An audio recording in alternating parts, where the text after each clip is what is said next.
Chapter 6. Out of the frying pan into the fire. Bilbo had escaped the goblins, but he did not know where he was. He had lost hood, cloak, food, pony, his buttons and his friends. He wandered on and on till the sun began to sink westwards, behind the mountains. Their shadows fell across Bilbo's path, and he looked back. Then he looked forward and could see before him only ridges and slopes falling towards lowlands, and plains glimpsed occasionally between the trees. "Good heavens!" he exclaimed. "I seem to have got right to the other side of the misty mountains, right to the edge of the land beyond. Where and oh, where can Gandalf and the dwarves have got to? I only hope to goodness they are not still back there in the power of the goblins." He still wandered on out of the little valley, over its edge and down the slopes beyond.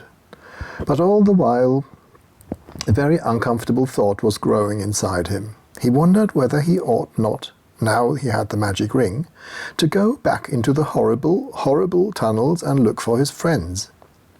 He had just made up his mind that it was his duty, that he must turn back, and very miserable he felt about it, when he heard voices. He stopped and listened. It did not sound like goblins, so he crept forward carefully. He was on a stony path winding downwards with a rocky wall on the left hand. On the other side the ground sloped away, and there were dells below the level of the path overhung with bushes and low trees. In one of these dells under the bushes people were talking. He crept still nearer, and suddenly he saw peering between two big boulders a head with a red hood on it. It was Balin, doing lookout. He could have clapped and shouted for joy, but he did not. He had still got the ring on, for fear of meeting something unexpected and unpleasant, and he saw that Balin was looking straight at him without noticing him. "I will give them all a surprise," he thought, as he crawled into the bushes at the edge of the dell. Gandalf was arguing with the dwarves.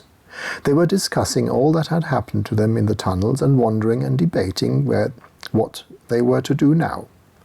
The dwarves were grumbling, and Gandalf was saying that they could not possibly go on with their journey, leaving Mr. Baggins in the hands of the goblins, without trying to find out if he was alive or dead, and without trying to rescue him. "After all, he is my friend," said the wizard, "and not a bad little chap. I feel responsible for him. I wish to goodness you had not lost him." The dwarves wanted to know why he had ever been brought at all, why he could not stick to his friends and come along with them, and why the wizard had not chosen someone with more sense.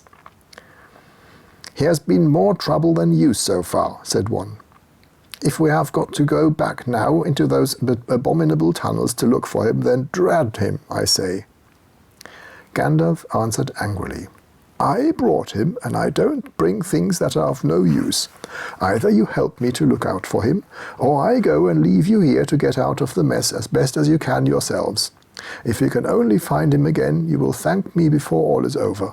Whatever did you want to go and drop him for, Dory?" "You would have dropped him," said Dory, "if a goblin had suddenly grabbed your legs from behind in the dark, tripped up your feet and kicked you in the back." "Then why didn't you pick him up again?" "Good heavens, can you ask? Goblins fighting and biting in the dark, everybody falling over bodies and hitting one another. You nearly chopped off my head with Glamdring, and Thorin was stabbing here and there everywhere with Orcrist. All of a sudden, you gave one of your blinding flashes, and we saw the goblins running back yelping. You shouted, 'Follow me, everybody,' and everybody ought to have followed. We thought everybody had. There was no time to count, as you know quite well, till we had dashed through the gate guards, out of the lower door, and helter-skelter down here. And here we are, without the burglar, confusticate him." "And here is the burglar," said Bilbo, stepping down into the middle of them and slipping off the ring. Bless me, how they jumped! Then they shouted with surprise and delight. Gandalf was as astonished as any of them, but probably more pleased than all the others. He called to Balin and told him what he thought of a lookout man who let people walk right into them like that without warning. It is a fact that Bilbo's reputation went up a very great deal with the dwarves after this. If they had still doubted that he was really a first-class burglar, in spite of Gandalf's words, they doubted no longer. Balin was the most puzzled of all, but everyone said it was a very clever bit of work. Indeed, Bilbo was so pleased with their praise that he just chuckled inside and said nothing whatever about the ring. And when they asked him how he did it, he said, "Oh, just crept along, you know, very carefully and quietly." Well, it is the first time that even a mouse has crept along carefully and quietly under my very nose and not been spotted, said Balin, "and I take off my hood to you," which he did. "Balin at your service," said Tyr. "Your servant, Mr. Baggins," said Bilbo. Then they wanted to know all about his adventures after they had lost him. And he sat down and told them everything, except about the finding of the ring. Not just now, he thought. They were particularly interested in the riddle competition and shuddered most appreciatively at his description of Gollum.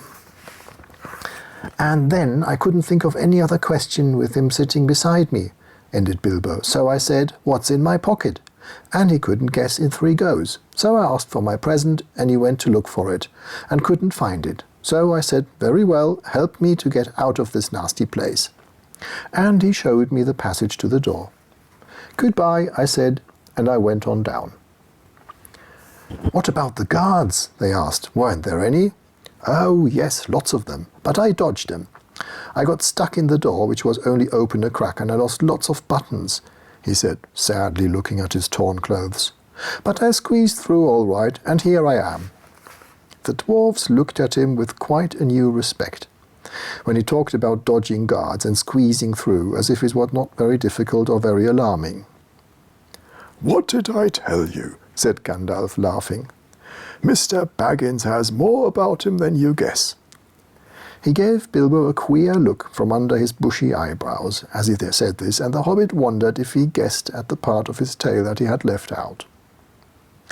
Then he had questions of his own to ask, for if Gandalf had explained it all by now to the dwarves, Bilbo had not heard it.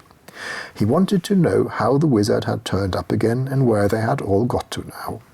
The wizard, to tell the truth, never minded explaining his cleverness more than once, so now he told Bilbo that both he and Elrond had been well aware of the presence of evil goblins in that part of the mountains. But their main gate used to come out on a different pass, one more easy to travel by, so that they often caught people benighted near their gates. Evidently, people had given up going that way, and the goblins must have opened their new entrance at the top of the pass the dwarves had taken, quite recently, because it had been found quite safe up to now. "I must see if I can't find a more or less decent giant to block it up again," said Gandalf, "or soon there will be no getting over the mountains at all." As soon as Gandalf had heard Bilbo's yell, he realized what had happened. In the flash which killed the goblins that were grabbing him, he had nipped inside the crack just as it snapped to. He followed after the drivers and prisoners right to the edge of the great hall, and there he sat down and worked up the best magic he could in the shadows. "A very ticklish business it was," he said. "Touch and go." But, of course, Gandalf had made a special study of bewitchments with fire and lights. Even the hobbits had never forgotten the magic fireworks at old Took's Midsummer Eve parties, as you remember. The rest we all know, except that Gandalf knew all about the back gate, as he called it, the lower door where Bilbo lost his buttons. As a matter of fact, it was well known to anybody who was acquainted with this part of the mountains. But it took a wizard to keep his head in the tunnels and guide them in the right direction. "They made that gate ages ago," he said, "partly for a way of escape if they needed one, partly as a way out into the lands beyond, where they still come in the dark and do great damage. They guard it always, and no one has ever managed to block it up. They will guard it doubly after this." He laughed. All the others laughed too. After all, they had lost a good deal. But they had killed the great goblin, and a great many other besides, and they had all escaped, so they might be said to have had the best of it so far. But the wizard called them to their senses. "We must be getting on at once. Now we are a little rested," he said. They will be out after us in hundreds when night comes on, and already shadows are lengthening. They can smell our footsteps for hours and hours after we have passed. We must be miles on before dusk. There'll be a bit of moon if it keeps fine, and that is lucky. Not that they mind the moon much, but it will give us a little light to steer by." "Oh yes," he said in answer to more questions from the hobbit. "You lose track of time inside goblin tunnels. Today is Thursday, and it was Monday night or Tuesday morning that we were captured. We have gone miles and miles and come right down through the heart of the mountains, and are now on the other side. Quite a shortcut. But we are not at the point to which our path would have brought us. We are too far to the north, and have some awkward country ahead. And we are still pretty high up. Let's go on." "I'm so dreadfully hungry," groaned Bilbo, who was suddenly aware that he had not had a meal since the night before last. Just think of that for a hobbit. His stomach felt all empty and loose, and his legs all wobbly, now that the excitement was over. "Can't help it," said Gandalf, "unless you like to go back and ask the goblins nicely to let you have your pony back and your luggage." "No, thank you," said Bilbo. "Very well then, we must just tighten our belts and trudge on, or we shall be made into supper, and that will be much worse than having none ourselves." As they went on, Bilbo looked from side to side for something to eat. But the blackberries were still only in flower, and of course there were no nuts, nor even hawthorn berries. He nibbled a bit of sorrel, and he drank from a small mountain stream that crossed the path, and he ate 3 wild strawberries that he found on its bank. But it was not much good. They still went on and on. The rough path disappeared. The bushes and the long grasses between the boulders, the patches of rabbit-cropped turf, the thyme and the sage and the marjoram, and the yellow rock roses all vanished, and they found themselves at the top of a wide, steep slope of fallen stones, the remains of a landslide. When they began to go down this rubbish, and small pebbles rolled away from their feet, soon larger bits of split stone went clattering down and started other pieces below them slittering and rolling. Then lumps of rock were disturbed and bounded off, crashing down with a dust and a noise. Before long, the whole slope above them and below them seemed on the move, and they were sliding away, huddled all together, in a fearful confusion of slipping, rattling, crackling slabs and stones. It was the trees at the bottom that saved them. They slid into the edge of a climbing wood of pines that here stood right up to the mountain slope from the deeper, darker forests of the valleys below. Some caught hold of the trunks and swung themselves into lower branches. Some, like the little hobbit, got behind a tree to shelter from the onslaught of the rocks. Soon the danger was over. The slide had stopped, and the last faint crashes could be heard as the largest of the disturbed stones went bounding and spinning among the bracken and the pine roots far below. "Well, that has got us on a bit," said Gandalf, "and even goblins tracking us will have a job to come down here quietly." "I dare say," grumbled Bombur, "but they won't find it difficult to send stones bouncing down on our heads." The dwarves and Bilbo were feeling far from happy, and were rubbing their bruised and damaged legs and feet. "Nonsense! We're going to turn aside here out of the path of the slide. We must be quick. Look at the light." The sun had long gone behind the mountains. Already the shadows were deepening about them, though far away through the trees and over the back tops of these growing lower down they could still see the evening lights on the plains beyond. They limped along now as fast as they were able down the gentle slopes of a pine forest in a slanting path leading steadily southwards. At times they were pushing through a sea of bracken with all fronds rising right above the hobbit's head. At times they were marching along quite over a floor of pine needles. And all the while the forest gloom got heavier and the forest silence deeper. There was no wind that evening to bring even a sea sighting into the branches of the trees. "Must we go any further?" asked Bilbo, when it was so dark that he could only see Thorin's beard wagging beside him, and so quiet that he could hear the dwarves breathing like a loud noise. "My toes are all bruised and bent, and my legs ache, and my stomach is wagging like an empty sack." "A bit further," said Gandalf. After what seemed ages further, they came suddenly to an opening where no trees grew. The moon was up and was shining into the clearing. Somehow it struck all of them as not at all a nice place, although there was nothing wrong to see. All of a sudden, they heard a howl away downhill, a long, shuddering howl. It was answered by another, away to the right and a good deal nearer to them, then by another not far away to the left. It was wolves howling at the moon, wolves gathering together. There were no wolves living near Mr. Baggins' hole at home, but he knew that noise. He had had it described to him often enough in tales. One of his elder cousins, on the Took side, who had been a great traveller, used to imitate it to frighten him.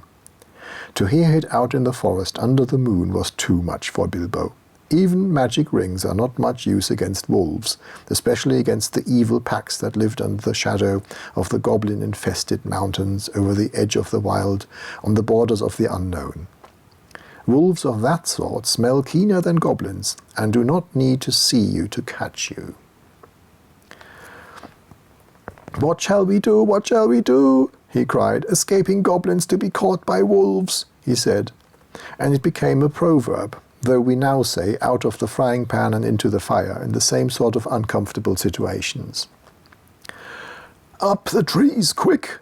cried Gandalf, and they ran to the trees at the edge of the glade, hunting for those that had branches fairly low or were slender enough to swarm up. They found them as quick as ever they could, you can guess, and up they went as high as ever they could trust the branches.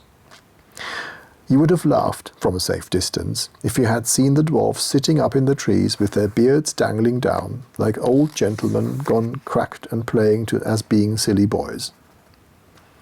Philly and Killy were at the top of a tall larch, like an enormous Christmas tree. Dori, Nori, Ori, Oin and Gloin were more comfortable in a huge pine, with regular branches sticking out at intervals like the spokes of a wheel. Bifur, Bofur, Bombur and Thorin were in another. Dwalin and Balin had swarmed up a tall, slender fir with few branches and were trying to find a place to sit in the greenery of the topmost boughs. Gandalf, who was a good deal taller than the others, had found a tree into which they could not climb, a large pine standing at the very edge of the glade. He was quite hidden in its boughs, but you might see his eyes gleaming in the moon as he peeped out. And Bilbo? He could not get into any tree and was scuttling about from trunk to trunk like a rabbit that has lost its hole and has a dog after it. "You've left the burglar behind again," said Nori to Dori, looking down. "I can't always be carrying burglars on my back," said Dori.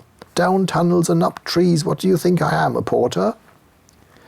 "He'll be eaten if we don't do something," said Thorin, for there were howls all around them now, getting nearer and nearer.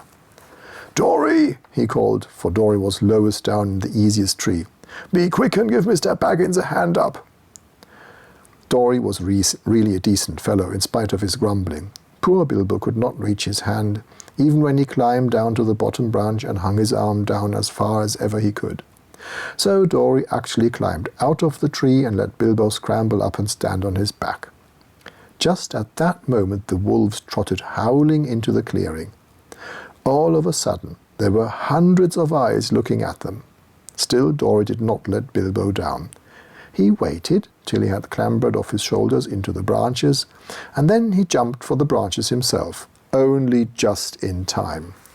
A wolf snapped at his cloak as he swung up and nearly got him. In a minute there was a whole pack of them yelping all around the tree and leaping up to the trunk, with eyes blazing and tongues hanging out. But even the wild wargs, for so the evil wolves over the edge of the wild were named, cannot climb trees. For a time they were safe. Luckily it was warm and not windy. Trees are not very comfortable to sit in for long at any time, but in the cold and the wind, with wolves all around below waiting for you, they can be perfectly miserable places. This glade in the ring of trees was evidently a meeting place of the wolves. More and more kept coming in. They left guards at the foot of the tree in which Dory and Bilbo were, and then went snuffling about till they had smelt out every tree that had anyone in it. These they guarded too, while all the rest, hundreds and hundreds it seemed, went and sat in a great circle in the glade, and in the middle of the circle was a great grey wolf. He spoke to them in the dreadful language of the wargs.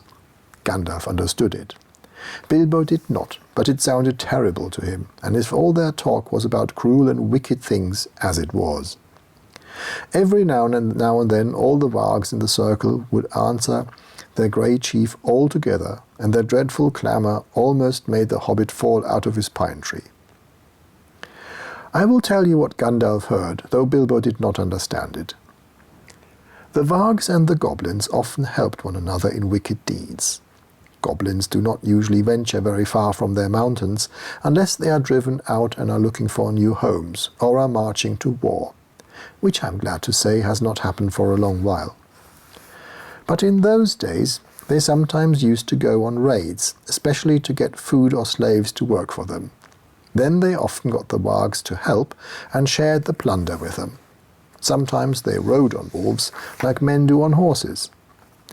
Now it seemed that the great goblin raid had been planned for that very night. The wargs had come to meet the goblins, and the goblins were late. The reason, no doubt, was the death of the great goblin, and all the excitement caused by the dwarves and Bilbo and the wizard, for whom they were probably still hunting. In spite of the dangers of this far land, bold men had late been making their way back into it from the south, cutting down trees and building themselves places to live in among the more pleasant woods in the valleys and along the river shores. There were many of them, and they were brave and well armed, and even the wargs dared not attack them if there were many together, or in the bright day. But now they had planned with the goblins' help to come by night upon some of the villages nearest the mountains. If their plan had been carried out, there would have been none left there next day. All would have been killed, except the few the goblins kept from the wolves and carried back as prisoners to their caves.